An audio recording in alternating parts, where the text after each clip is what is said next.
क्योंकि आज हमारे लोगों की किसी भी आप इलाके में चले जाएं तो उनकी जो टॉप 10 प्रायोरिटीज़ हैं उसमें स्कूल या एजुकेशन शामिल नहीं है। उसमें यह शामिल है मेरा बेटा जो है वो किसी जगह भर्ती हो जाए, हद ये है कि क्लास 4 भर्ती हो जाए, उसका तबादला हो जाए, मेरे क्या नाम है घर तक सड़क बन जाए, पुली बन जाए, नाली बन जाए, गैस मिल जाए, टेलीफोन लग, इस किस्म के हमारे मुतालबात हैं।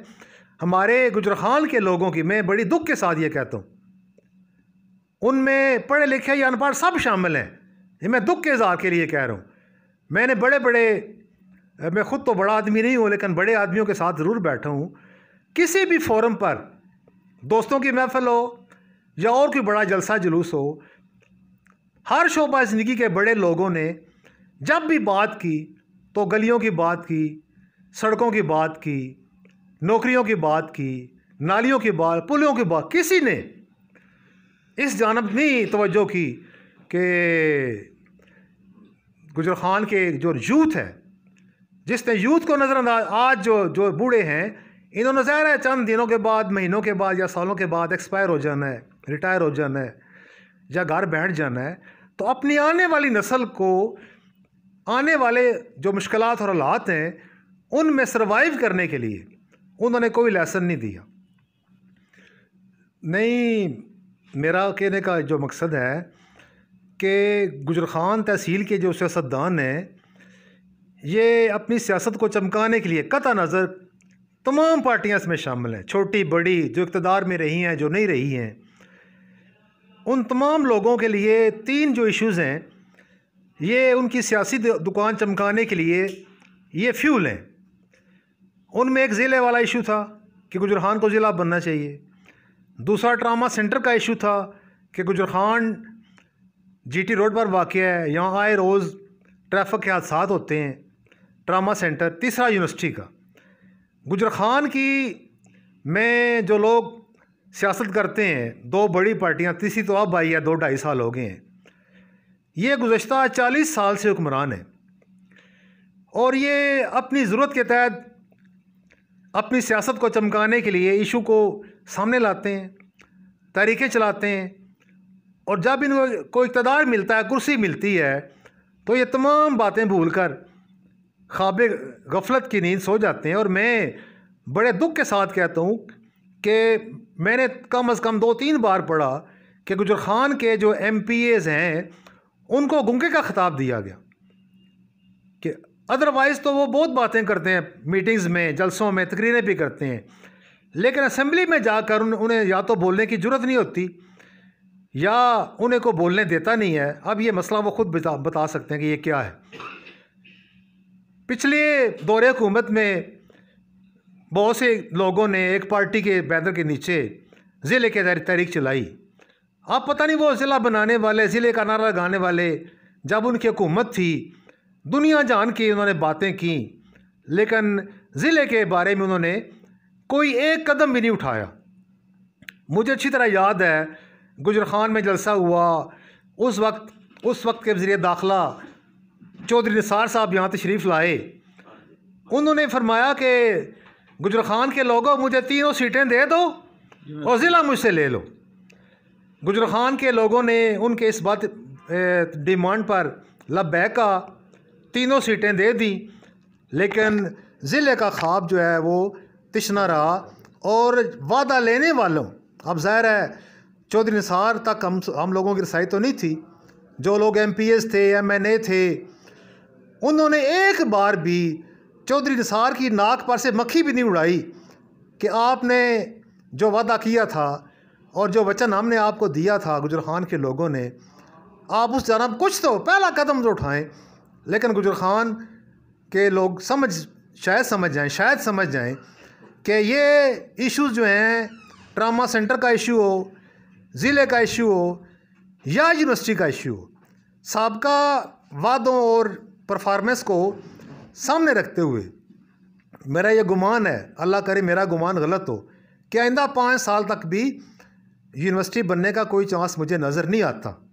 क्योंकि गुजरखान के जो नुमाइंदे हैं, या तो वो अपना हक लेना या छीनना नहीं जानते, या वो चाहते नहीं हैं। क्योंकि अगर चकवाल वाले और हमारे दाएं बाएं से अजला वाले अपने हक से ज़्यादा लेकर चले जाते हैं। मुझे अच्छी तरह याद है जब ये चकवाल ज़िला बना था तो गुजर खान का एक अवामी शायर था, उसने बाकायदा एक नज़्म लिखी थी, सूफ़ी हनीफ, सूफ़ी होटल वाला, अभी फ़ौत हो गए, अल्लाह ताला उनकी आखिरत बेहतर करे। तो उन्होंने एक नज़्म लिखी थी जिसका एक शेर मुझे याद रह गया है कि खुल की डोरी खुल की बोरी ते डुल की दाल, ज़िला बन गया चकवाल ढोलिया ढोल बजा। खुल की बोरी ते डुल की दाल, ज़िला बन गया चकवाल ढोलिया ढोल बजा। यानी उस ज़माने में भी गुजर खान वालों को एक अंगड़ाई आई थी जी कि ज़िला बनना चाहिए, लेकिन उस वक्त से लेके आज तक। और एक और नुक्ता मैं यहाँ पर वाज़े करना चाहता हूँ, मैं किसी की वकालत नहीं कर रहा, ये सियासी लोगों का जो राहबर हैं, क्योंकि mother of all institution assembly होती है, बहुत से अदारे हैं, लेकिन ऑल तमाम अदारों की माँ जो होती है वह असम्बलियाँ होती हैं, सूबाई असम्बलियाँ हों या कौमी असम्बली। हम तनकीद करते हैं जी फ़लाँ आर्मी चीफ़ रहा है, जी फ़लाँ चीफ़ जस्टिस रहा है। क्या आर्मी चीफ़ को गुजर खान के लोगों ने वोट देकर बनाया था, या जो चीफ़ जस्टिस था वो वोट से बना था? वो तो अपनी काबिलियत पर, मेरिट पर बने हैं, तो अगर वो करते तो उनकी मेहरबानी थी, अगर नहीं करते तो उन पर आप तनकीद नहीं कर सकते। ये सियासी लोगों का काम है जो नारा लगाते हैं, मंशूर देते हैं, तहरीकें चलाते हैं, हमदर्दियाँ हासिल करते हैं। तो कोई कितने ऐसा बड़े से बड़ा सरकारी मुलाजम क्यों ना हो, उसकी ज़िम्मेदार, हाँ अगर वो अपनी सरजमीन का, वो क्यों सन ऑफ साइल है, अगर वो हक अदा करना चाहे तो कर सकता है, लेकिन अगर उसका बस नहीं चलता या वो नहीं करता तो आप उस पर तनकीद नहीं कर सकते। ये सियासतदानों का फ़र्ज़ है, उनकी ज़िम्मेदारी है कि जो नारे लगाते हैं, जो वादे करते हैं, जो मंशूर देते हैं, जो अपने मुखालफीन के लिए मुख्तलिफ़ अलकाबात अता करते हैं कि फ़लाँ ने ये कर दिया, मैंने ये किया, तो ये उनकी ज़िम्मेदारी है कि वो लीडर्स हैं, वो राहबर हैं, वो कौम की अच्छी जानब रहनुमाई करें। मैं यूनिवर्सिटी का हामी हूँ, लेकिन मैं ऐसी यूनिवर्सिटी का हामी हूँ कि जिसके अंदर वो तालीम दी जाए जो भी मार्केट की ज़रूरत है, क्योंकि लोगों का, बच्चों का जो रुझान है ये ना ज़ुबानों की तरफ है, अरबी फ़ारसी उर्दू की तरफ है, ना फ़िलासफ़ी की तरफ है, ना हिस्ट्री की तरफ है, ना पॉलिटिकल साइंस की तरफ है। हाँ, जो सिर्फ डिग्री हासिल करना चाहते हैं महज अपने ड्राइंग रूम में सजाने के लिए या डिग्री होल्डर कहलवाने के लिए, वो तो ये ले लेंगे, लेकिन एक गरीब का बच्चा कम से कम इस डिग्री जानत तवज्जो नहीं देगा। अगर आपने इस कौम को वाकई कौम बनाना है तो हुकूमत इस तालीम को ख़त्म ना करे, बल्कि वो हुकूमती सतह पर वज़ाइफ दे ताकि तलबा और फिर उन लोगों को एजाज़ी नौकरियां दे जो हिस्ट्री में, उर्दू में, अरबी में, फ़ारसी में, फ़िलासफ़ी में, पॉलिटिकल साइंस में, नफ्सियात में जो लोग क्वालिफाइड हों। क्योंकि जहाँ आपको फ़िज़िक्स वालों की ज़रूरत है, केमिस्ट्री वालों की ज़रूरत है, हैवानियात वालों की ज़रूरत है, डॉक्टरों की ज़रूरत है, इंजीनियर्स की ज़रूरत है, आर्किटेक्ट की ज़रूरत है, हर शोबा ज़िंदगी के लोगों की ज़रूरत है, लेकिन हम ये जानते हैं कि ये लोग अगरचे लाजमी और ज़रूरी हैं, लेकिन ये कौम की बुनियादी ईंट हैं। कौम की गाड़ी को आगे खींच कर ले जाने वाले या वो कला होते हैं, या शायर होते हैं, या अदीब होते हैं, या सहाफ़ी होते हैं, या सियासतदान होते हैं। ये कौम की कश्ती को आगे लेकर जाने वाले होते हैं। ये जो रोज़मर्रा के मसाइल हैं वो मसाइल जानते हैं, ये इंटरनेशनल प्रॉब्लम से आगाह होते हैं, ये फॉरेन पॉलिसी को जानते होते हैं, ये डिफेंस पॉलिसी को जानते होते हैं। जबकि एक इंजीनियर जो है उसका कोई तल्लक फॉरेन पॉलिसी के साथ नहीं है।